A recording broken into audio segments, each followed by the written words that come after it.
There was once a brand strategist who claimed to work for Apple. I hired her because her resume and website were pretty impressive. However, there was a problem with her mindset that I should have noticed right at the beginning. She went into business to become her own boss. While I do understand the sentiment, the concept of becoming your own boss is actually a lie. If you go into business wanting to become your own boss, you will be severely disappointed. As you go deeper into true entrepreneurship, you'll begin to realize that even big-time entrepreneurs like Elon Musk aren't their own bosses. Capitalism is a system of exchanges. You can go into business to set your own hours, you can go into business to get travel opportunities or to gain financial independence, but the customer will always be your boss. They're the ones who ultimately leave the final review that will affect the reputation of your business. And your reputation will ultimately determine if whether or not you can stay in business. Because the person I hired went into business thinking that she was going to be her own boss. She had developed a huge head, a big ego. This ego blinded her and thus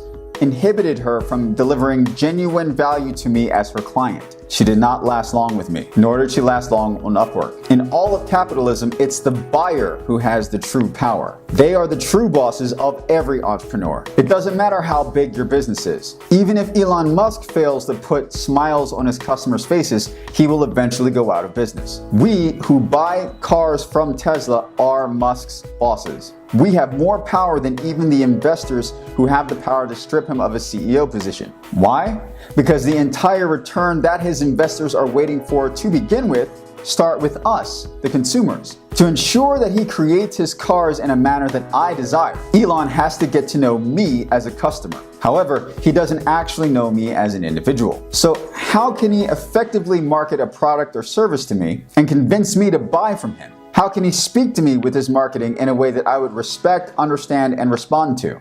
He and other entrepreneurs just like him can only do this with market research. There are two kinds of market research: primary and secondary. Primary is what you perform yourself, that you gain from your own firsthand experience. Secondary research is what you get from a third party. Both are important for developing a sound marketing plan. Organizing the data in a manner that gives it meaning is the process of developing what's called a customer persona. In my own words, a customer persona is simply a document that describes the archetypal customer that you are targeting. It's partially fictional and partially based on real data. You use the customer persona to understand the mind and life of your target audience, to get inside their head. Now, you can download a ton of different customer persona templates online for free. We use our own signature one at my firm, and we encourage all of our clients to use them as well. When building a customer persona, you start off with a vision. Imagine that you are the customer. The more detailed and sensory your visualization, the better. Start from the time that they wake up and go all the way until the time they go to bed. Imagine a full, typical day of life walking in their shoes. Give your persona a name to make them more human. In this instance, you are not you, you are them. Record the process of what you experience in your thought experiment. Pay particular attention to the details you might not think matter. You could even try jumping into their character in the same way that a Hollywood method actor would. I've done it before. However, as you do that, accept that there's a natural margin of error to this. That's completely normal. Record your notes as you do this. This is the start of your customer persona. You will have based your vision on your primary experience with the customer. The less experience you've had with the customer, the less accurate your vision will naturally be. Therein, your vision is your hypothesis. Once you get to this point, follow the scientific method. Continually test your hypothesis until it is as accurate as you can afford it to be. So the visualization part is easy. It's the testing that can take up to thousands of dollars. Ideally, you want to have your own research team doing this kind of thing. Realistically though, you probably won't be able to do that starting out. Usually only the big companies in the world, like the Fortune 500 ones, have the capital to do that sort of thing. For the regular entrepreneur though, here are some ways that you can test your hypotheses. 1. Surveys. 2. Focus groups. 3. Interviews. And 4. Observations. You can create a survey with a basic quiz creator that you can find through searching Google. Then boost that survey to your hypothetical persona on social media. The people who answer will provide you with the data you need. Sometimes you can use an incentive such as, hey, we'll pay you $5 or $15 or give you a discount for taking the survey. You can be as creative as you want to with that to entice them to take the survey, because many won't. And you can use the same kind of method to build a focus group or conduct interviews. A focus group consists of willing testers of whatever your product or service would be. Observing your target audience, though, tends to yield the most honest results. This is best when you watch them without them even realizing you're there. And you can do this without violating any of their privacy rights. A simple method is to just visit their social media profiles. Then watch how they conduct themselves. Join the same groups that they're in. What do they post about? How do they interact with other people? What do they like and dislike?